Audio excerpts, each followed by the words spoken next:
Welcome to our second Decatur Stories, and we can't hardly have a Decatur Stories and Legacy without having my friend Wally Terry.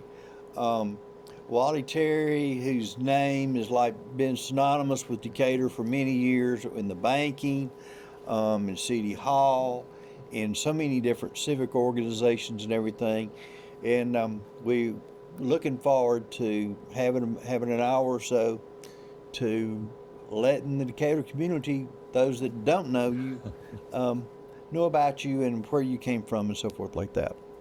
So let's just get into it. Look forward to it. Wally, you were, we talked, and I have known you for years and years, and I knew there's some tragic things that had happened in your life with your family, but something happened when you were 12 years old that kind of changed your whole family and changed your life. It did. You learn pretty quick that we're not guaranteed tomorrow.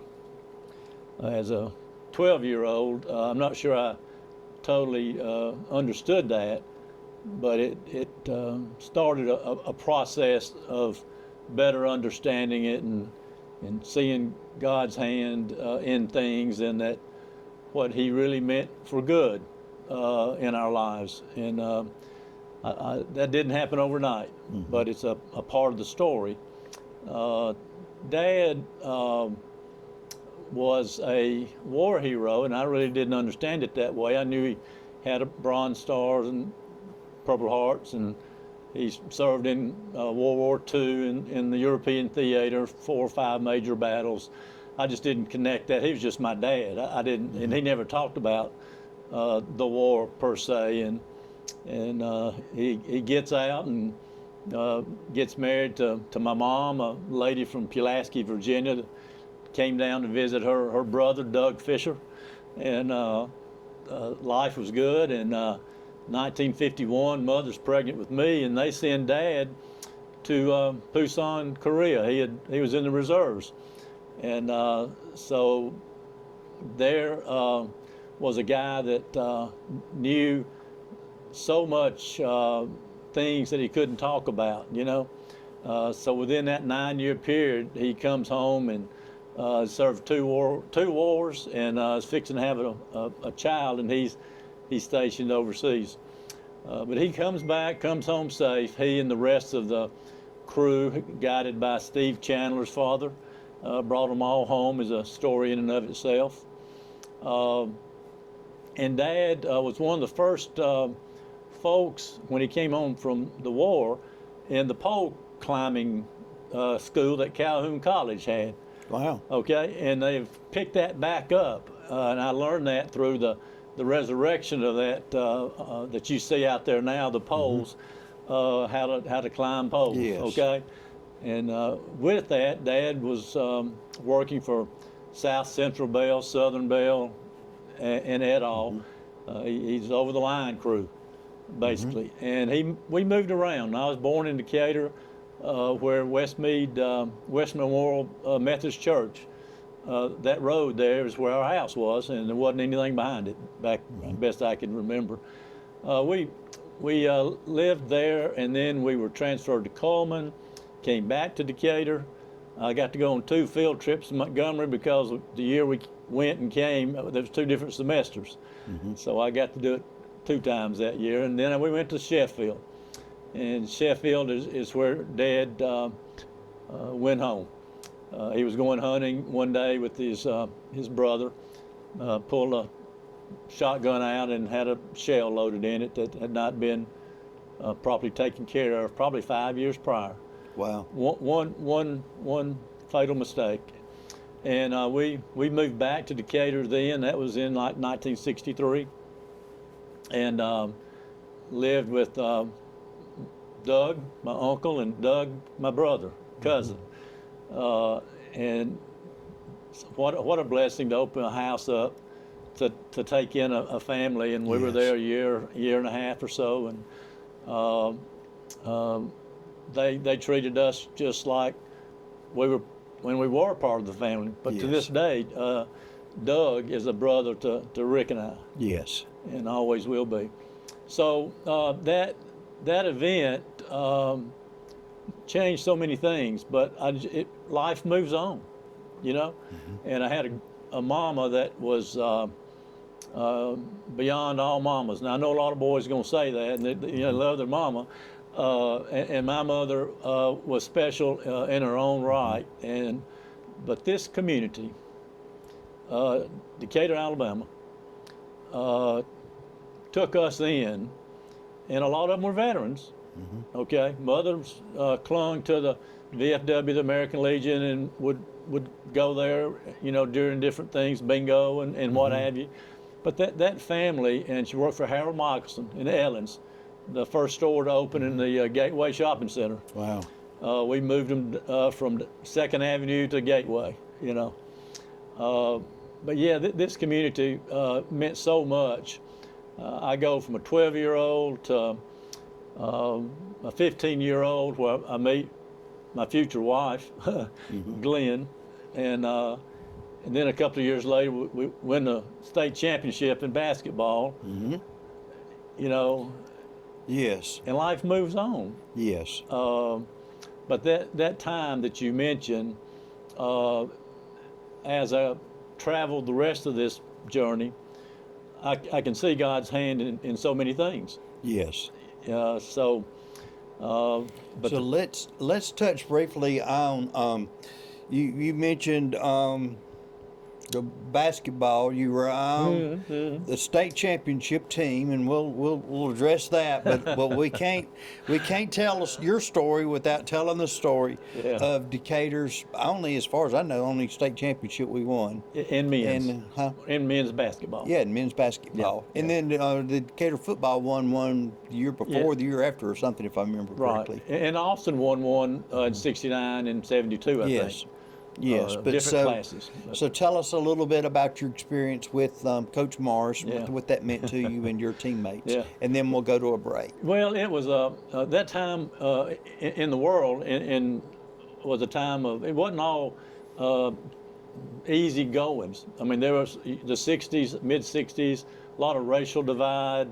They were bringing closing Lakeside and bringing in the students there into Decatur and Austin. So a lot going on that we don't really realize. We just want to sometimes make it like it was easy peasy.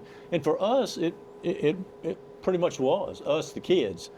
The grown-ups had their problems, but us, the kids, it didn't exist in the same way as it might appear. We had two guys that came over early, Claude Stevenson and Nate Holmes. Nate's sister worked at the city, and I got to know her when I went there. And Claude is still here, and we're still close friends and keep up with each other. Claude and Nate took us to the Final Four in 1969. We lost to Parker. Stuart Stevenson got hurt going in for a layup, got bridged, and he had to come out. Now, I don't know if we'd have won the state that year, but we would have beaten Parker in my mind. And then the next year,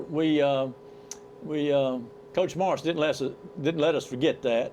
We did full court press. We ran sprints. We did all the old school things that you would expect. Discipline. Make sure our hair was cut. His hair gets a little bit long nowadays, by the way. But his eyes were blue, and they could cut through you. Steely blue. So, but he for me was somewhat of a father's figure that, I had a lot of father's figures in this town at that age that watched after me, and he was one of them. And we played hard. I guess through the first 10 years of basketball, we only lost 3 games coming up from the 7th, 8th, 9th. And we expected to win. We knew that the biggest challenge was going to be Lee of Huntsville. We beat them the prior year, and we beat them that year by 1 point. Conridge Holloway missed a shot at the end that went off the rim, and we went, and they did it. We scored 100, 4 or 5 times during the year, no 3 points. Wow. And we get to the finals, and Coach Morris would not let us watch Druid practice. Now, back when we were doing the prior year, we'd go and watch the teams practice, during the state tournament. He wouldn't let us watch Druid. We didn't think much of it. We just, once we got in there, we understood why. They were big. We had a 6'8", a couple of 6'6", 6'2", 6'3" guards. We were a big team. They were really big. But in either case, we had control of the game for the most of the game, and we won 90-80. And again, set in motion something that I had fun with up until today. Seymour always wanted to see the ring. We'd had a lot of fun joking about that, Yeah. but it was serious. People in this town rallied around that, Austin and Decatur, Yes. when both of us would win. You remember but all yeah. of us. I remember all of us being very proud, and I was too, even though I was about 7th or 8th grade. Yeah. So let's take a little break, and then we're going to talk about you and the family that y'all built. Sure. Sounds Okay. great. Thank you. Be back in just a moment. Well, I'm proud to be here today with Jeff Johnson with Rental World. I started working with Jeff, I believe, back in 1994 or so. Whenever he put up they put up the tents for the Spirit of America Festival. Y'all do many festivals. Yes, sir. We do lots of festivals, do lots of backyard parties, weddings. Not many weddings, but we do weddings. You had the tents. What size are your tents? We go from a 20 by 20 up to a 40 by 120. And then I've got the tables, Tables, chairs. chairs. We'll bring it out, set it up, and all you got to do is enjoy. There you go. Okay, we're back to talk a little bit about your family and Glenn and how y'all met, and you got married kind of early in life, and talk about your family. I know you've got some grandchildren you're proud of. Well, I discovered that's why you have kids, is to have grandchildren. Okay. There you go. But yeah, I had mentioned that as after Dad and we came back to Decatur and got back in the routine of school, and I guess it was the summer of 68. I think that would be right. I needed a date to go see the Tams over in Florence. Oh my. And I think there's 3 of us. I won't call any names out, but 3 of us in a The probably a Tams in 58 68. Chevy. Oh my. Yeah.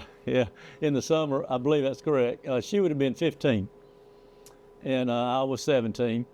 And I can assure you that her parents had no idea where we were going. So we all 6 get in this. If it's the car I'm thinking about, it was about a 58 Chevy. And we head off to Florence to go hear the Tams. And we get over there, and it was for college students only, so we were too young. Yes. So we come back home, and I don't remember what we did the rest of the night, but I'm sure it was something nice and wholesome. But in either case, from that point on, those dates became more regular and more frequent. I usually tell the story that I met Glenn. I'd go in and see my mother a good bit for a lot of reasons. One of the reasons, it was a ladies' clothing store, and obviously there's ladies' clothing stores. They bring their daughters in the Yes. night, I don't think I met her there, but probably in the halls at Decatur High School, if I had to guess. We dated throughout high school, and we dated throughout college. There was a period where she wanted to have a break in the action, so it was probably a month or 2, and then we got back together, and we graduated December of 75 from Alabama. She went to school, summer school, and I worked during the summer, so it took me an extra semester to graduate and get another football season in. Yes, there They you all go. hand in hand. That's right. But before we could get married, I had to first have a job, and so I got a job with Bob Dean and Wilson Morgan, Security Mutual. Yes. And they sent me to West Point, Georgia, where I learned the finance business from the very entry-level collecting in a town I knew nothing about, and it was a mill town. But I learned a lot in West Point, and really good people, and the guy I worked with, I learned one thing, that you read the notes. You read the mortgage, you read what it says, okay? And I had one guy that did that, and Mr. Sims, Don Sims, when the guy read it and asked him about it, he says, well, if you find something in that note that's to your advantage, you need to let me know, because I've got to take it out. So he quit reading the note, and he went ahead and signed it, and I kept that little saying in my back pocket over the years, you know. Yes, but that was a great crowd at Security Mutual. Good, a lot of good. Lee Adcock was in John there. Lyle was one of my mentors, and he was in my church, and we're a founder member. So John Lyle was always my idol. Well, he was a good one. Yeah, everybody in the company thought the world of him. Yes, and Bob Dean was killed in an airplane crash. Wow, early on. And of course, I stayed close to Mr. Morgan over the years, and he's another one of those that was always so influential. Was there? Yeah, he opened doors for me that I know he did. Yeah. Because I don't know otherwise. He how probably would have opened the doors that you didn't know he opened doors, and he was the kind of person who would do it behind the scenes. And this town has a lot of those people in it. Yes. You just give it a chance, Yes. But we got married August 23rd of 1975. I asked her to marry me in front of Fairfield Baptist Church going down the road. Now, isn't that something? Yeah. I bought the going ring. Down the road? Yeah. Oh, yeah. It was real romantic. So right on the corner of Magnolia and 16th, I guess. Right there is my memory where magic happened.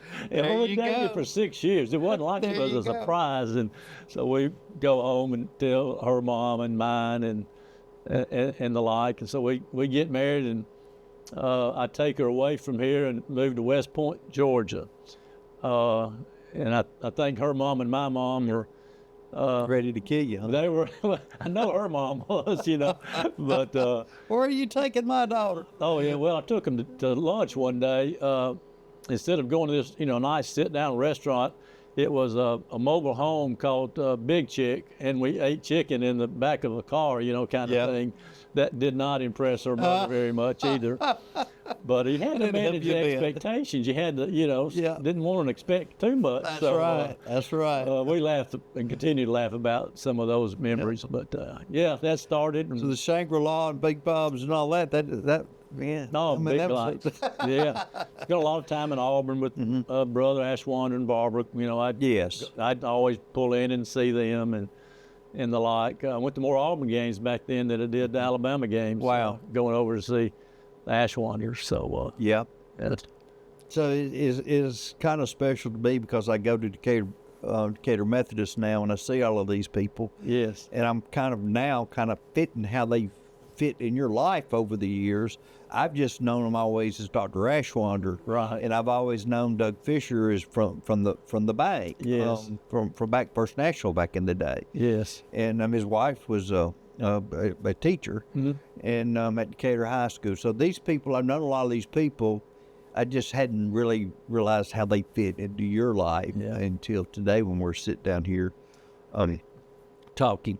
So you lived through several mergers in the banking world. Tell us about kind of like the mergers in the banking world and how all that worked and how you were involved in that. Yes, it was. I had started probably in '85. I left First Federal, and it was a different time. There was a lot going on in the S&L world, and I stayed away about a year. I went over to AmSouth in Huntsville, and it was a good break for me to kind of make some decisions. And Mr. Powell wanted me to come back, didn't want me to leave, thank goodness. And so I've got to get a year. So I came back about a year later, and we set some things in motion, and one of those was a name change and converting more to being more bank-like in the things we could offer. And in so doing, we made a relationship with the union planters, and they made an offer at one point. We took the bank public. We were recommended as a buy from Peter Lynch. Now, Peter Lynch was a Magellan founder, so he made a difference in our stock with Yes. somebody like that, you know. So all of that was going on, and then we get this merger. Really, technology was coming around. We'd put in a computer, made a network, okay? And I can remember looking at it, and it was, it was about this tall, and it had about that much stuff in it. And I said, well, why do you put it in such a big cage? Why don't you just set it on the table, you know? Wasn't a big question. He said, if I showed that to your directors, would you buy it, or would you buy one? So, okay, it makes sense. Got It looked dressed they're to buying impress. more. Yeah, it wasn't a big unit, but in either case, a lot of changes going on, you know. And union planners came in to buy us. It was the right time for the directors.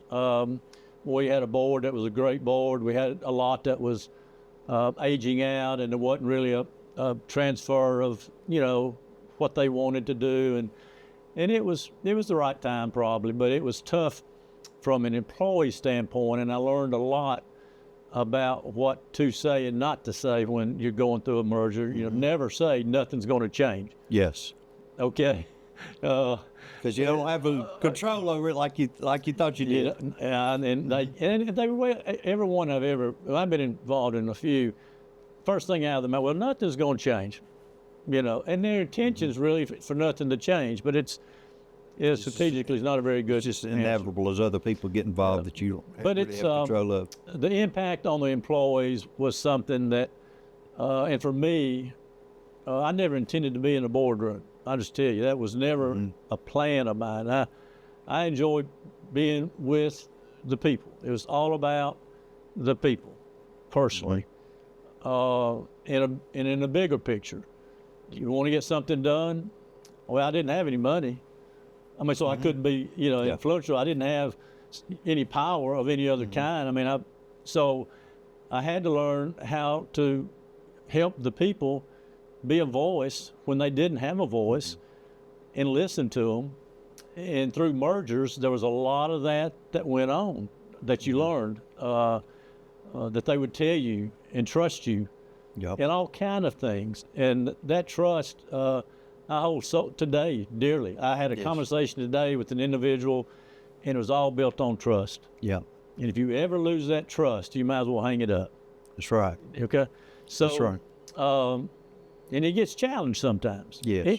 Especially through mergers and all, because you can't tell the world, you can't tell a lot of things, but you got to figure out how to tell the truth and how to be honest and how to, and protect them and their interest.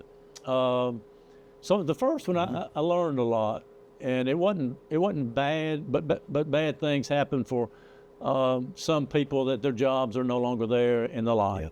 Yep. So let's so you learned a lot from that, and we're going to turn to the city in just a minute about how you kind of transitioned from that, and you got out of the banking world, you went to work with doing some things with the city, and we're going to take a break and come back and talk about that. Good. Thank you. We're proud of sponsors like Jeff Johnson, owner of Rental World. Jeff has been receiving the best of the best many years, since 2006. As you can see, he's got them, many of them posted around the room. So almost every year since 2006, the best of the best. Come see him. Okay, so we're back with Wally Terry to talk about your whole story, and we can't tell your story without how you helped build Decatur, how you helped change so many things, and you started to get involved in a lot of civic things or in boards, and then you're building a family. I don't have that struggle. I went through that, trying to struggle with raising a family with children, and then trying to still do things for your city. Yeah. or your community? And I know that's hard, but Yeah. It's a matter of priorities. yes, And at that age, and with all that's going on, you're trying to build them, and having a plumb line that that's you got to keep safe and keep sacred, Yes. so to speak. I won't say I had that figured out perfectly, but it'd be great if you did. yes, So yeah, we had our first child, Jenny, in 1980, and I was in the room, and I helped Dr. New deliver. So we saw Dr. New the other day, and it's great to be able to still have those Wow. connections still in town, and he remembers very well our birth of Jenny. We spoiled her as the first one, and we weren't perfect parents. We were learning, practicing on her. We had a whole lot of fun, and then Amanda comes along, in 1982, and she changes the world too, because she disrupted Jenny's world. yes. Jenny thought she was going to be an only child, I think. Yeah. Okay, and she would tell Amanda that from time to time. But I know how that is. My children are 2 years apart to the day. Oh, really? And my son was born on her birthday, and she had a big thing planned at McDonald's, a birthday party at McDonald's. She still holds him accountable today for messing up her McDonald's party when she was 2. Well, they were close. They, like siblings, would tend to get into it, but don't pick on either one of the others, because then you're going to get in real trouble. Yes, yes. But we really had a lot of fun raising our girls, and I was meant to be a girl's daddy. I was all about my boys and athletics, but with things that I was doing and all, girls was a true blessing, and I'm so thankful for them. I did learn not to open the trunk as they got older. They would bring in their clothes from Parisians one at a time. And I did learn, don't open the trunk, because it would be full. Okay, I just thought they were, But anyway, little things like that they teach you a little bit over time. They were our priority for Glenn and I, and she definitely did the yeoman's job of really raising both the daughters and all that goes into that, and the family and the household. And I tried my best to not be out at night. If I had a meeting, the meeting was a real meeting that needed to take place. It wasn't staying up there and just talking. I didn't join a civic club. And I had been in civic clubs, but when I got really involved in the community things, I didn't do civic clubs simply because I couldn't do it all. Yeah. And I had to prioritize. I had gotten very involved with the chamber and John, and I'm a huge fan of the chamber and as the round table for the city, where city and the private sector can come together and solve problems. And Crystal did a great job. John was so close to my heart that, I hate that we lost him, but boy, Yes. did he touch some hearts, Yes. and made some things happen. Prior to that, it was more of a, I don't know what the right word is, but we'd cut, you do a ribbon cutting. cutting. And that is so important. But that may be all we did, or we may have a coffee, and that's all we did. But with John, we got into the solving problems and creating routes for roads and creating economic development things, okay? Mm-hmm. He changed in a good way. The only thing I did was I wasn't that smart, okay? I mean, Now. But I tried to build consensus, not get everybody to agree, not think that, what was the right answer, the wrong answer, but trying to build consensus on projects and at least get more than one project at a time. Because we learned that there are multiple funding sources, still is today. There are road projects in NASA. Now, if all you're doing is going to ALDOT to get you road money, then you're missing out on some opportunities. Yes. And that's where having a relationship with folks like Dale Strong and we did back in the day. We had Bud Kramer, and Bud and I agreed on most everything except credit unions and banks. And if he was listening, he would call in and amen that. Yes. Okay, but Yeah, Bud Kramer's a good one to have in your. oh yeah, your oh yeah. corner. We just had there was a relationship that was built by a lot of people, including the first going to D.C. with Huntsville. We started that. Okay, Wow.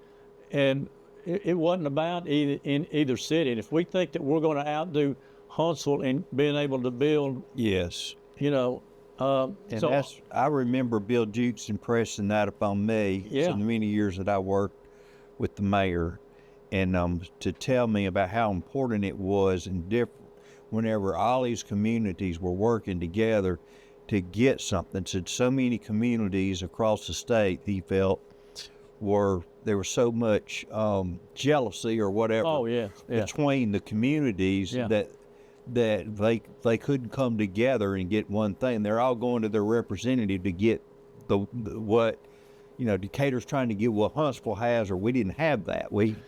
Well, I think we've outgrown some of that. I think sometimes generational things, you just have to outgrow it. You have to live through it and then outgrow it. And because if you go back to the 40s, Decatur and Huntsville were, I was just fixing to say, Decatur was bigger than Huntsville until Redstone. so there Arsenal. was some real, you know, going on.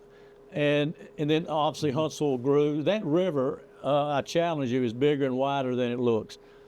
And a lot of reasons and things that that happen. It's just it's a natural boundary that is very difficult to cross. It Yes. creates, you know, if you look at it, it creates problems. So Huntsville's Yes. grown more east-west, not north-south. But we don't want to be Huntsville. We want to be Yes. Decatur. Yes. Yeah. We got to learn that lesson. Oh, I mean, and Yeah. so the things that I did, I mean, there's people that did the work. There was people that had the ideas. I was just able to take that and take claim to it. Okay. And I say that because a lot of it is confidential, and I couldn't say whose idea it was or whose. Yes. And as soon as you say whose idea it is, know. then you put a label on it. And yes. So the only thing I was able to do was to just be willing to take the heat for it. Yeah.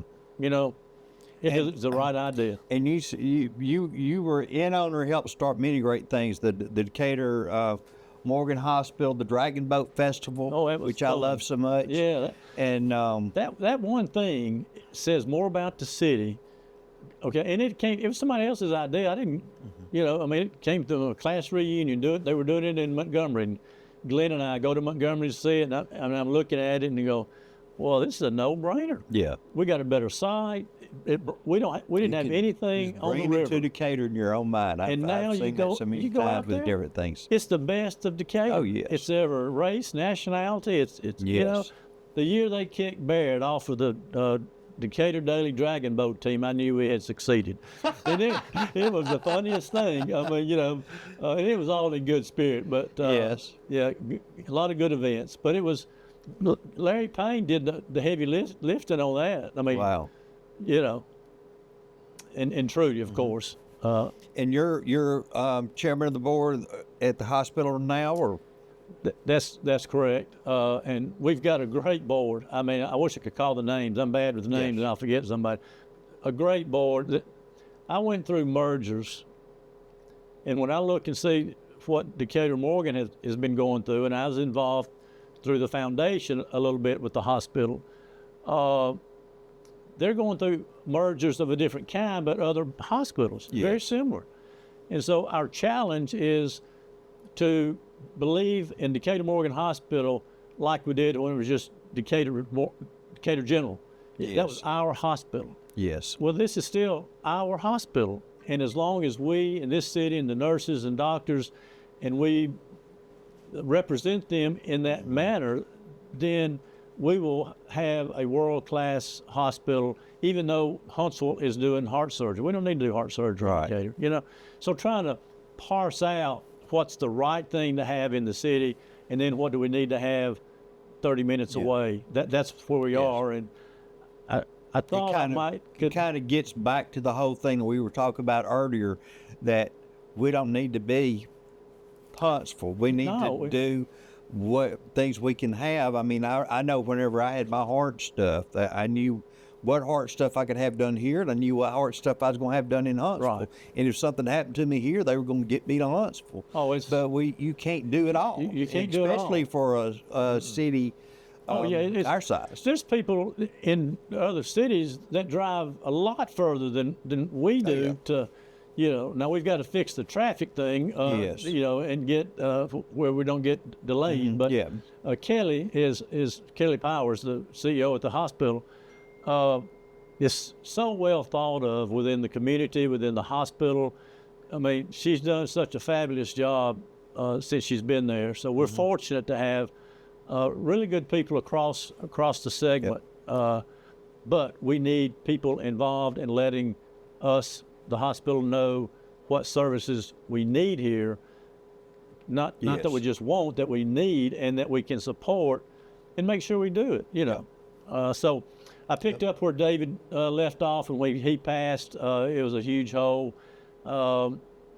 and I see the hospital, EDA type work, education. I mean, those are the three legs of a stool that we got to make sure are strong.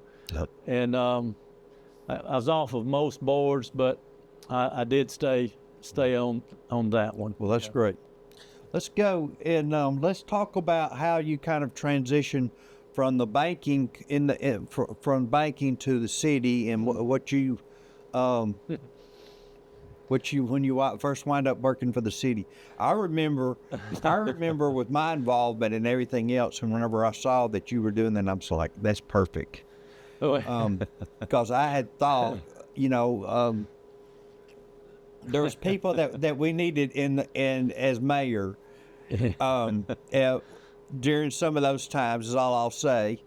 And Rodney Dukes and Wally Terry were the two names that always came to my mind. If I could get either one of those to run, that we would be in good shape, because Lynn Fowler was gone, or before Lynn Fowler, or whatever. So y'all were kind of the names that I thought would have been great to lead us. But you came and you worked for the city in a different role. Yeah, I'd like to tell you that my life, I sat down and I mapped out exactly what I was going to do, and I had no plans. I mean, I wasn't one of those that my biggest plan was to not be desolate and starve the next day. I always tried to work like I was, one day out of a job kind of thing. I mean, my grandfather was a sharecropper. I mean, he strapped the mules on pretty early in the morning and looked down and he dug holes. That kind of mentality. And I knew what my father had done to lay the groundwork for me to do. He didn't lay the groundwork for me to come home and just have a party life kind of thing. It was with purpose. And so I tried to honor him in things I did. Huge driving force for me and Mom. But there wasn't a plan. I went to First American, spent time there, and what a blessing with all the directors you and I were just talking about, and the gleam from those guys. And then we got bought by the Royal Bank of Canada. And you want to talk about bureaucracy. I mean, they're one of the biggest banks in the world. And it was a good experience. We were involved at the highest level. We'd end up in Raleigh at their board meetings and the like, and would do things within the single family area of banking for Alabama, Florida, and Georgia. And so they involved us in a major way. They saw the quality that we had with Skip Thompson. He was over the state. People like, Dan David. So anyway, the Skip was over the Alabama for First American, and then for Royal Bank, and he might have had another title or two thrown in there, but that's generally what he did. And what a blessing to work with Skip and all. He's a great person. Skip was a classmate of mine, and he's a I call him a quiet giant. I mean, when he'll speak, when he speaks, there's a lot of wisdom behind it. And Listen, I taught Skip how to like NASCAR one time, so that's another story. But we always tried to have fun in the things we Yes. did. Okay, we could get serious and real quick, but at the same time, we had to realize that our employees need to see us enjoying what we did.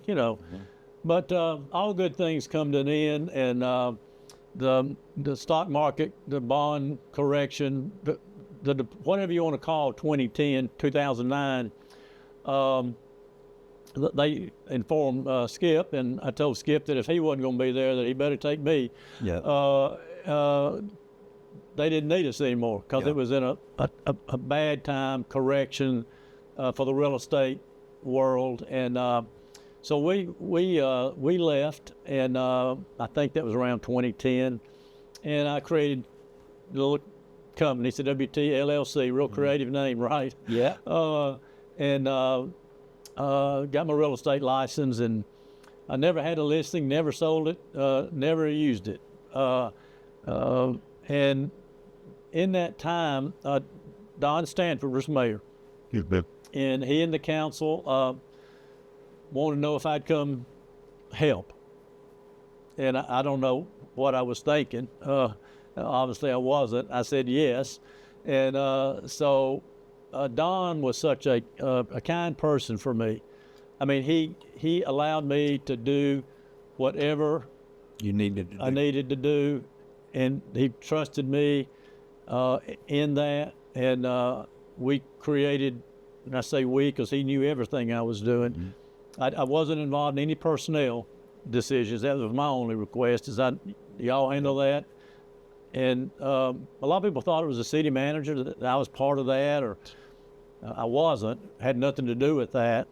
But in the end, we essentially created what existed when Bill Dukes was there. He had a manager that basically was a city manager. Didn't call it that.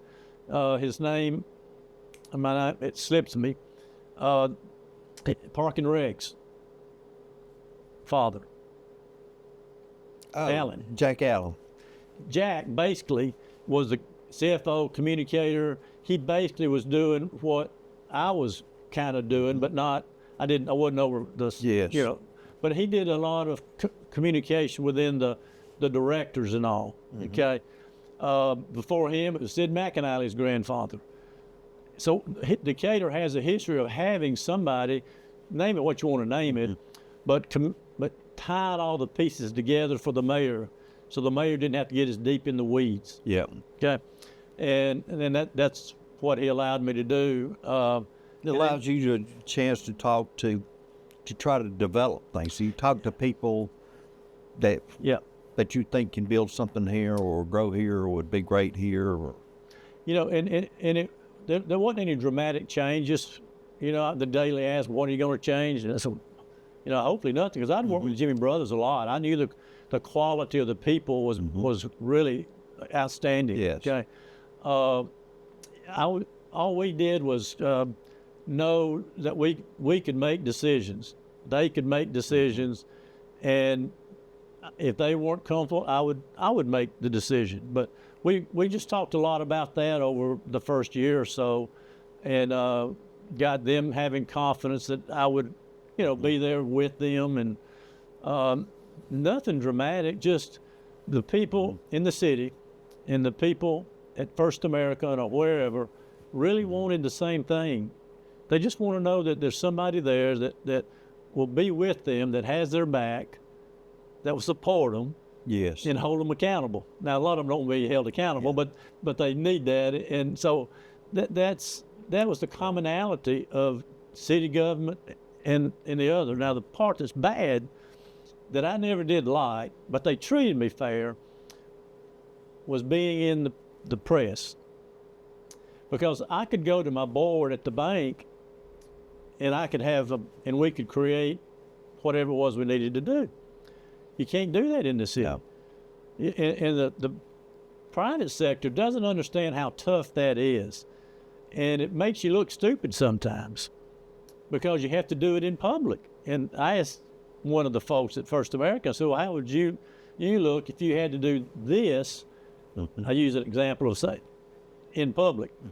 And he said, well, I see what you're talking about. And you had to involve city councilmen. You had to convince city councilmen, but the city councilman by law can't be together. Can't be together. To do it. So, but I found another way to do it that was within the law.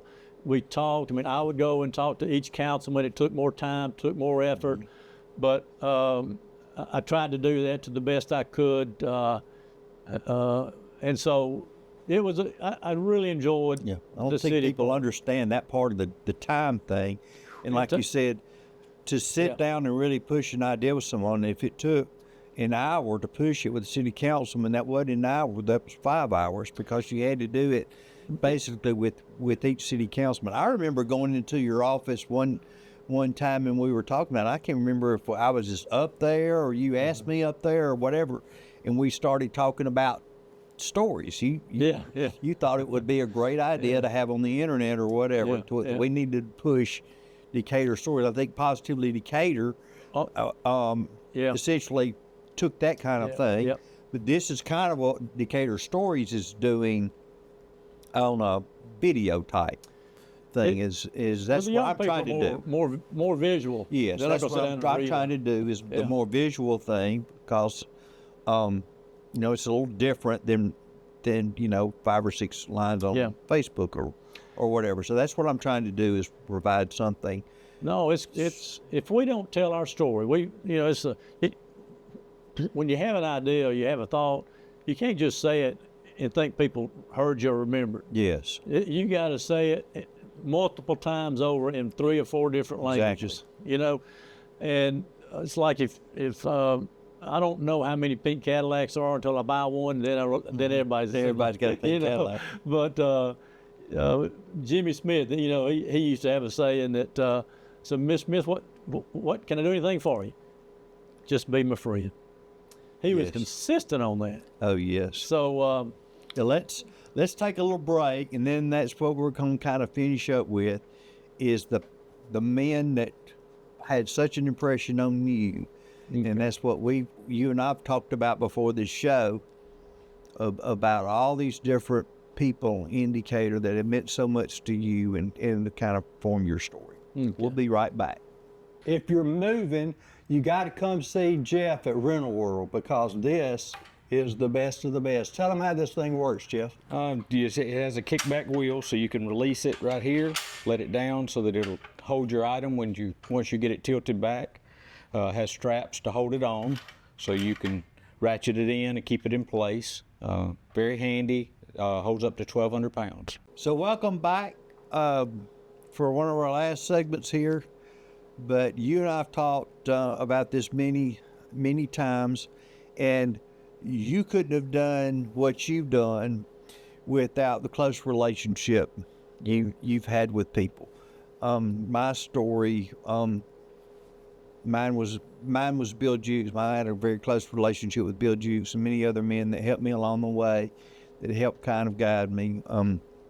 John Lyle, deacons in my church, and then so many others, Jimmy Smith, and so many others, and some of ours are the same people. Yeah. But and you and I've talked about it. We're gonna the whole Decatur Stories idea came from me wanting to tell these stories, and these stories are important to me. And I think what we're going to do is like the stories about that I had always intended to do with Jimmy Smith and with Judge Breland and others, since they're gone and I didn't get a chance to do them with sitting them down. I'm gonna grab you and I'm gonna grab some other people. Yeah. And we're gonna sit around the table in here and we're just gonna talk about it. Yeah. That'd be great and fun. just do a thing for about an hour. And to have a Decatur story like this, instead of sitting down with them, we're going to still tell their story. Yes, their story needs to be held. Let's talk about some of these great men and women that have helped form you and make you the man you are. And sometimes in doing this, you get emotional. Yes. And so Or you're afraid you leave somebody there are off. a few times early on, but let me just say this: everything starts with the family, you know. And I've got a brother that Rick.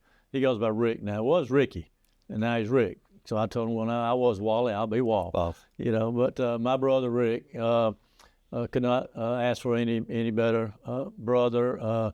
It doesn't matter. It's unconditional love, and when you got that, you can do a lot of things. So him and Doug Fisher, Rick's our other brother, got some friends that, gosh, trying to name them, but you know, poor brother Ashwander, you and I were talking about.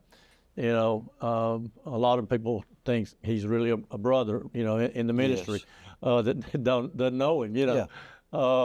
In high school, friends that today are still there, around 9th, Vic Tucker, you know, lived on 9th up around Stuart Stevenson. My goodness, 10 years ago coming up that he passed. It's great to see you at Hall of Fame events or whatever, and to see that group, and to see how close y'all are. Oh, and it's just like it was back 50 years ago or 60 years ago back, or 50 years ago too. No, we played basketball at Gordon Bibb, so when we got to Decatur, it was the same. You know, it was a core group. So, but that's there, and thank goodness I have gotten better at seeing God's thumbprint as I look at things as I've gotten older, and look back. It's clearer to see God, because these things just don't happen. It's not, you know, the world doesn't create these. You know, it's got to have some divinity in it, and so those family related, and I put all of those guys in a family, and then those people that are still part of it, but they're in a business relationship, or maybe just happenstance, and you put Jimmy Smith, I mean, Mr. Decatur. You know, and he would call me, I can't tell you how many times, a lot of times to cut up, but a lot of times just to encourage, I mean, he was such an encourager. And so you did that with me with the Spirit of America. Oh, my God. God, I would go up there, and what do you need, Steve? How many crowns did you get? How can I help you? You know, he and Fallon would pick on each other. Have you got enough money? Do we need to do that? Hey, are you sure? You know, what can I do to help? It's like you said, just an encouragement. Just an encouragement. And so that's something that you and I probably, you know, I try to be better at encouraging people. Yes. I'm not as good, never would be as good as he was, but that's one of the qualities. And then Lynn Fowler, you know, I shared you a couple of things that we did during one Decatur where I surprised both of them and went to their office. Lynn was in the hospital room. And he gives me impromptu why you need to support one Decatur. I mean, it's pure Fowler. I got a voice recorder I saved, last one that he sent me before he passed. If I get down, I'll go and listen to it. Purely, and he would call people. Yes. He was the same way. Encourage them. Can I tell you something about Lynn Fowler? Yeah. There's been many a man that have run for office here in the city of Decatur for mayor. Right. And of all the people who didn't need me, probably Lynn Fowler was probably the one. He was well known. He didn't need me. Yeah. Most of these mayors probably didn't need me, but you know what I'm saying. But Lynn Fowler for sure didn't need me. But Lynn Fowler called me and set up an appointment. He took me out to eat and asked me for my vote and asked me for my support. And that meant so much to me. Yeah. No, it's for somebody like that of his stature to feel I was important enough to be handled in such a respectful fashion. And that was pure Lynn Fowler. I mean, I was because I was Lenny's, you know, his son was in my my graduating class. I graduated with Lynn. So I was that much younger, but he had enough respect for me, even though I was the same age as his oldest son, to do that. And that always impressed me. Yeah. I never saw Lynn make a decision based on anything that was to his benefit. Not a single one. Never even, you know. Yes. There was a big thing that I think that was laid upon them and that council was Yeah. whenever the decision was made about the sales tax. Yeah, that and was the big thing was about when Yeah. they did it. Yeah, and, it the was- timing was bad. Yeah. But I don't think what people understood was if the city of Decatur had not done it, the county was going to do it. Somebody was going to get that penny. Yeah. And if they had not done it the way they did it, that money would have been going to the county rather than the city, because the city wouldn't have been able to add an extra penny on it, because that would have been way more than what the other communities were doing. I don't think they were ever treated correctly for that.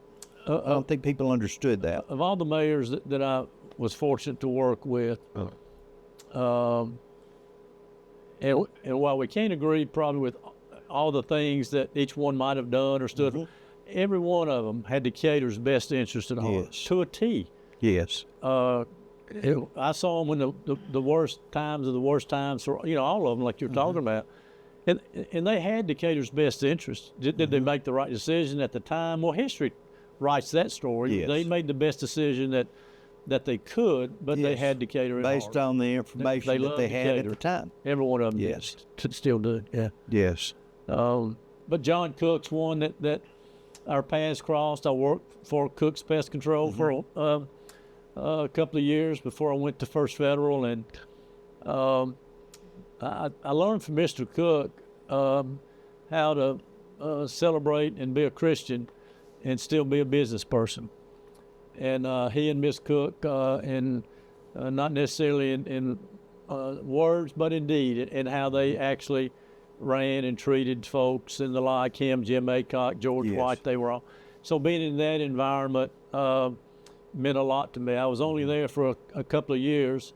I wanted to be in finance, but both of them, I put Mr. and Miss Cook. My past never crossed with Mr. Coop, but I've never heard a bad word Well, said and- about and- him. And and- like you said, his faith shone through. His faith It was did. above everything. It was like Yep. faith, then business. And we're talking about an incredible business. Oh yeah, it still is. And Brian, and I can remember when Mr. Cook passed, and my comment to Brian was, you don't have to be your grandfather. He just wants you to be you. Yeah. And that's the way Mr. Cook was with Yes. the people he was around. Don't Yes. try to just. And it's obvious God's work through that organization Oh, he touched to so many. be it for them to grow, and I like you to do so many things, and with the Cooks Museum that we have here now. Yep. Well, John Cadell was one. I've got a picture and I kept it in my office. He wrote me a note. But we went to church together at First Presbyterian. And I can remember he would, I was young and he was a little bit older, right? And then he'd put his arm around me or whatever and tell him I'm his banker. I wasn't his banker.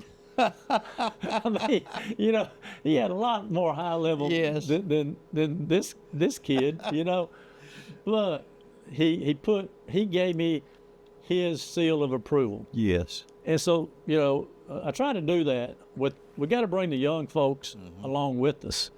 And we talk about somebody like John Cadell, and to us, he was another lawyer, great lawyer here in the city of Decatur. But John Cadell was on the board of trustees at the University of Alabama. he had a impact on Bear Bryant. Yes, we don't. Those stories we don't really know, and we're gonna have to bring those stories out. But Oh, yeah. we can't today. But some of those things are what I want us to be able to do in the future. Well, the one thing you didn't want to do with Mr. Cadell and Jimmy Smith, and that was to get in the front seat of the car with them, okay? Because they did not know where the brake was. I can tell you that. But that's another story for another Yes. time. Yes. Well, we're going to be back in just a minute. You were mentioning in the front seat, and we're sharing Decatur stories. And I've got to say this because I just remember this. Being in the car with Bill Jukes. I've been Bill Jukes with many times when we were coming through Huntsville or in Huntsville for whatever reason. Bill Jukes wouldn't buy gas in the city of Huntsville. He was going to buy gas in the city of Decatur so that the city of Decatur can get that gas tax. Yeah. So, I mean, he was a great driver, but I'm just saying that was always a funny thing to me that's what he wanted to do. Yeah. So we're going to bring back and we're going to close up and give you a little chance to tell the most important thing to you, and I know what that is. Okay, good deal. Y'all got to come see Jeff Johnson at Rental World. You trust me on these tractors? Absolutely, absolutely. Lots of first-time people. There you go. If you trust Steve and me, you got to come on out and get you one. So we're back, and we're going to close up this story, but we can't tell Wally Terry's story with what is one of the dearest things to your heart. And the dearest thing to your heart is your grandchildren. They have a special place. And when you look at them, you see the past in so many ways, in them in a lot of ways, and the things just converge. Where'd the time go? You know, Yes. I see my daughters, and I'm thinking that, you know, we took them to New Kids on the Block. You know, got tickets to see and got to go backstage. Okay. Wow. Yeah, a friend of mine, Mike Beindorf, got us backstage passes. Or today, one of my granddaughters is doing volleyball in Chattanooga's where they were, I think, in the same arena that they got. Mike got to see the New Kids on the Block. New Kids on the. I mean, at least she's in UT. I think it's the same gym, but it may not be. But in any case, started with Souls, Soles, and he's a freshman at, he'd be a sophomore at Alabama.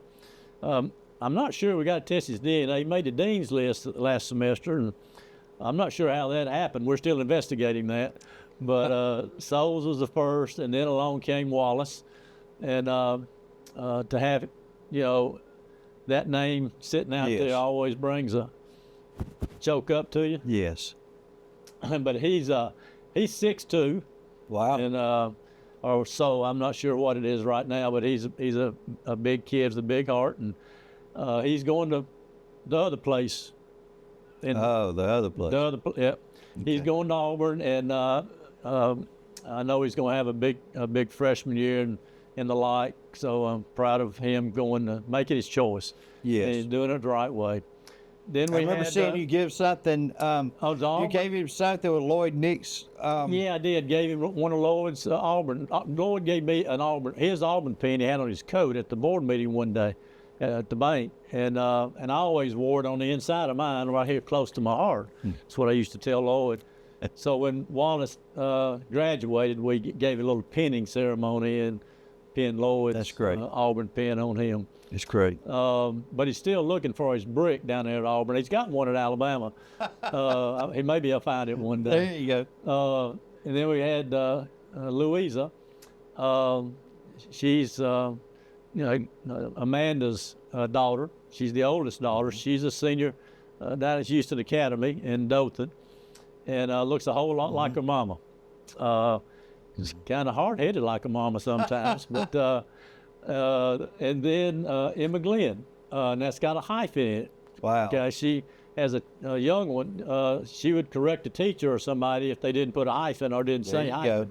So it's Emma Glenn Roby, and she's up playing volleyball. So she's a big volleyball person and enjoys it. And they're getting ready for this year. She goes to Decatur, and she's a senior. And the Wow. good news is the graduation are on different days. There you go. So we'll be able to take plenty of pictures, but it's all about your family, and It's a big circle. We started off talking about you whenever you were 12 and the tragedy that you had, and we've kind of circled around, and we're back to your grandchildren. Yeah. And they're just a little bit older than that now, and you get to enjoy them all a lot more whenever they're grandchildren, I'm told. Oh, you know, yeah, you're not having to worry about give them all about all the other Mountain stuff. Dew they want, all the candy, send them on. But my daughters get a little concerned when I remind our granddaughters, how old they were when they got married. Yes. Because there's not that far space in between the two. Yes, When yes. you do that, but Yeah. we have a lot of fun with them. They call me sir. It kind of started off as a joke. But they still call me sir, and the waiters and people around, you know, they would think, oh, they got such nice manners. You know, and one day, one of them asked me, the waiter, I think it was, came up and, you know, sir, can we? And they finally figured it out, something. They said, well, sir, how do they all know your name? I said, well, baby, they know sir all over the world. So, you know, so you better beware, be safe. There you go. Thing. There you go. But yeah, we've been very fortunate with our children and grandchildren, and we do have a lot of fun with them. And I just hope that they can see some of the things outside of their job. And I was fortunate to do a lot that wasn't my job, but doing the volunteer work, trying to do things to help other people outside of yourself, kind of, you know, what all that is. I mean, whatever you want to call it, it really has tangible benefits, but you got to make space for your family, and you know, don't let that get in the way. But Make space for your family. But my wife has put up with me for all these years. She has a lot of patience, and I just pray she doesn't run out of patience, you know. Well, we appreciate you sharing your story today. Been fun. And it continues. It's not over with. It's not over with. Wally's, I think Wally's going to kind of agree to help me share a lot of other Decatur stories. Sure. And I can't think of anybody else better than to sit down with you and to share a lot of our past history here in Decatur and how things happened and how things developed. Because I think it's important, like you say, for the younger people to know how Decatur became Decatur. Well, Decatur's got a story to tell. Yes. It's a great story. The city of opportunity still is a city of opportunity, and the best is yet to come. That's right. Well, stay tuned for more Decatur stories. Thank you for joining us today.